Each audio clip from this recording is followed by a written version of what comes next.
Hey, everybody. Today is February 11th. I'm Mr. Sheridan. This is Natural Resources. Hope you're all having a great day. Congratulations to our leadership contest folks. They did a great job last night in competing in 3 different contests. Everybody earned gold awards and did very, very well. Very proud of all the leadership contest folks. For those of you who are working on the career readiness unit, we are moving into our job interview section today. So we're going to run through a presentation that's going to cover some of the things that you should remember when you're getting ready for, during, or after a job interview. So here's our definition of what a job interview is. It's a one-on-one, or sometimes it's you interviewing and you have several people who are interviewing you. It's a conversation. Ideally, the best job interviews are always a conversation, a back and forth. You sharing information about yourself, them sharing information about the job, about their company, about what it is that they're doing to see if it's a good fit, because it should be a good fit. That's the idea when you're applying for jobs, or if you're hiring people. It's not good for either person if you're just trying to put on a face so that you can get the job, and then it turns out that it just doesn't work out later. So we're trying to be honest. We're trying to be out there having a conversation about whether or not it'll be a good fit. Make sure that you understand your resume. You need to have all that information memorized and be able to recall it right away. You need to know your career objective, your educational background, all the stuff that we put on your resume. All of that stuff has to be able to roll off your tongue so that you can sell yourself to your potential employer. You need to do research on the person who in the company that is interviewing you. You need to know when they started, who's actually interviewing you, what their position is, who would be, what their organizational structure looks like if that's available. There are all kinds of ways that you can do research and background so that you can be more prepared for your interview, and that's what you need to be doing. So you need, and that it looks very impressive when you can pull those things out in the middle of an interview as well. So, and you need to be able to develop some of the questions that you're going to ask in advance so that you can work those into that conversation that you're having. If we don't think of it as an interview where they ask a question and you give an answer, and then they ask a question and you give an answer, if it's a give and take, if it's a flow, those are always, always, always the best types of interviews. So what do you need to do to prepare? First of all, you need to know where you're going and make sure that you get there early. You need to get plenty of rest and dress for success. What that means is that you need to dress. The dress code for your interview should be one slot above what your everyday attire will be. So for instance, as a teacher, every day that's not a special day, T-shirt Tuesdays, casual Fridays, that sort of thing, I'm wearing business casual outfits. Therefore, the step above that would be a suit and tie for me, which is what I wore when I interviewed to be a teacher here. If you are applying to work on a dairy farm as just a hand on the farm, every day you're going to be wearing, dirty jeans and a shirt and just whatever it is that keeps you, warm and comfortable and protected. But when you go to the interview, that means that business casual is the next step up for you. You're not going to wear a suit and tie to an interview to be a grunt on a dairy farm. So you're going to go in and you'll have a pair of dress slacks and a button-down collared shirt, no tie. That is more than is what you should be looking for.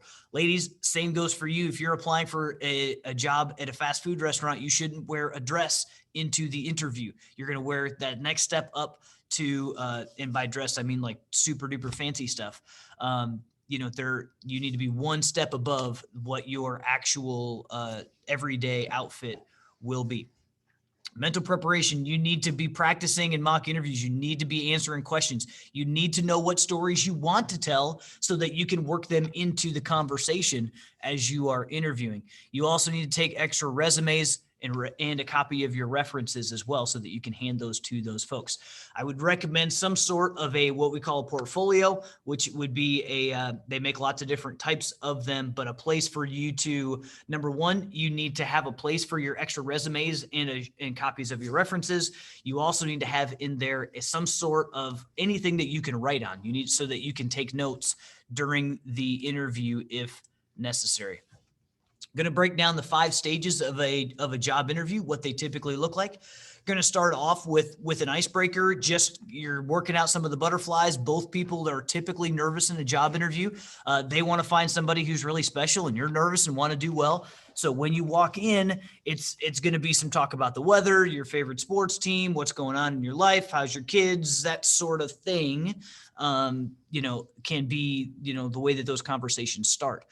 In a normal world, that would involve good firm handshakes, eye contact, making sure that you look confident and that sort of thing.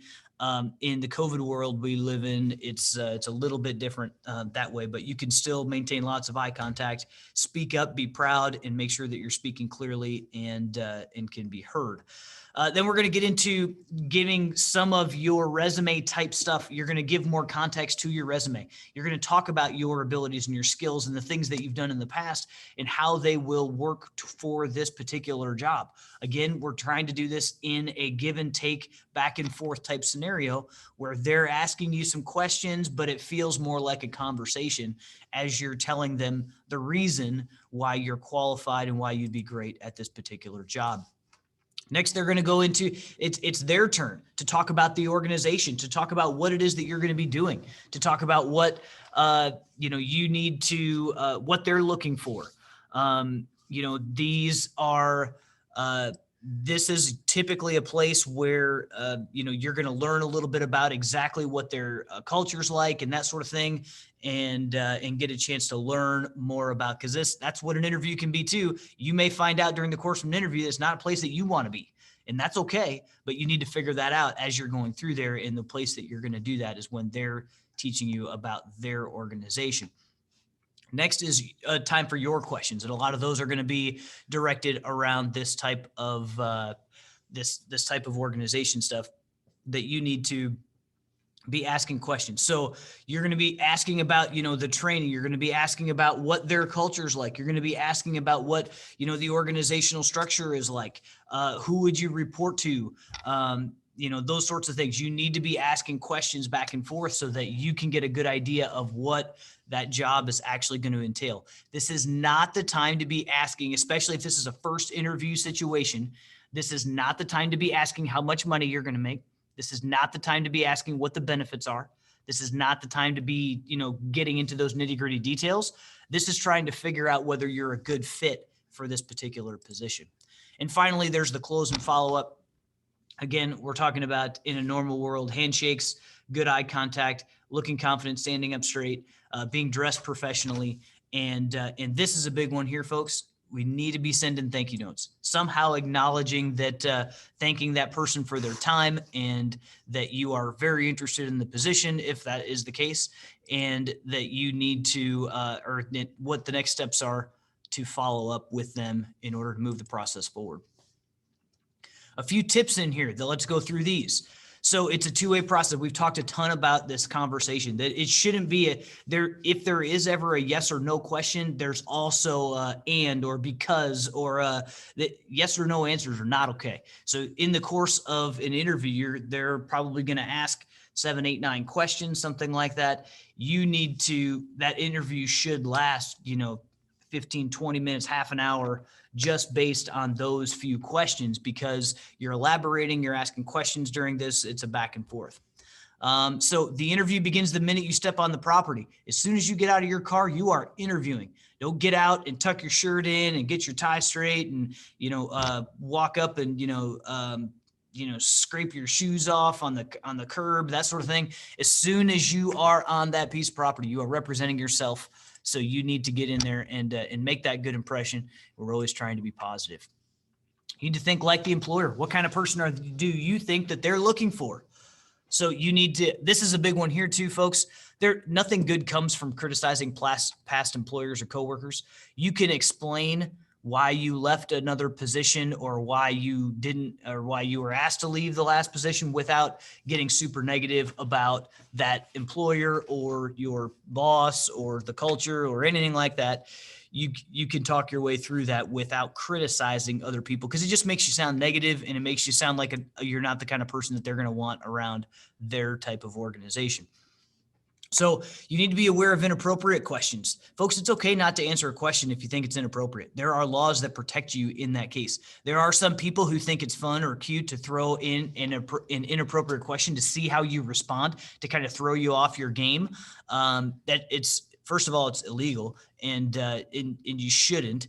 And if you do get one of those questions, it's okay to politely say that I don't feel comfortable answering that question. Would you mind if we just moved on? In that way, you still need to maintain a professional facade, but that you may also want to think about if that's the person that you want to be working for. So you need to prepare for the unexpected. That's why we do mock interviews. That's why you answer questions. That's why you try to make sure that you are prepared for all these interviews, and make sure that we are well groomed and look the part as you walk in. After the interview, we're going to evaluate our performance, make sure that we can get better in the next one. We're going to send a thank you note, and you need to keep a record of important dates and details. That's why you need a place to write things down. So in your portfolio, you need to have a lot of those just single, they're pretty thin portfolios, have a place for a legal pad that you can take some notes. If there's a date that they say, okay, by February 11th, we'll follow up with a call or an email, and that date passes, then you need to be on the horn and getting back with them.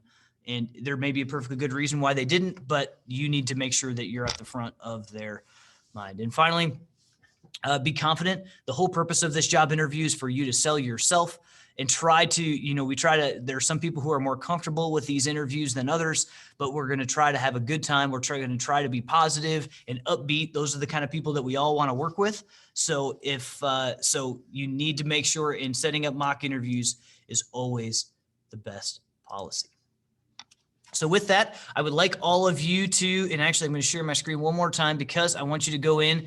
This assignment is in your Google Classroom under job interview questions. It's due tomorrow by the end of the day. I want you to go in and answer all 8 of these questions. You'll find that number 8 is actually you coming up with questions. These are not, just like we just talked about in this presentation, these are not yes or no answers. These are not something that I want you to answer in 1 or even 2 sentences. You need to put some thought into these answers and expand on these as best you can. I'm not asking for, a page and a half for each one, but I am asking you to be thorough. There's only 7 questions, and then you need to come up with 2 of your own. These questions, you need to be tailored toward the job that you're applying for. If you're applying to be an area sales manager, you need to go into this like you are applying for a sales job, and you need to tailor your answers so that you're showing off some of your either sales experience or your personality types that will allow you to be successful in sales.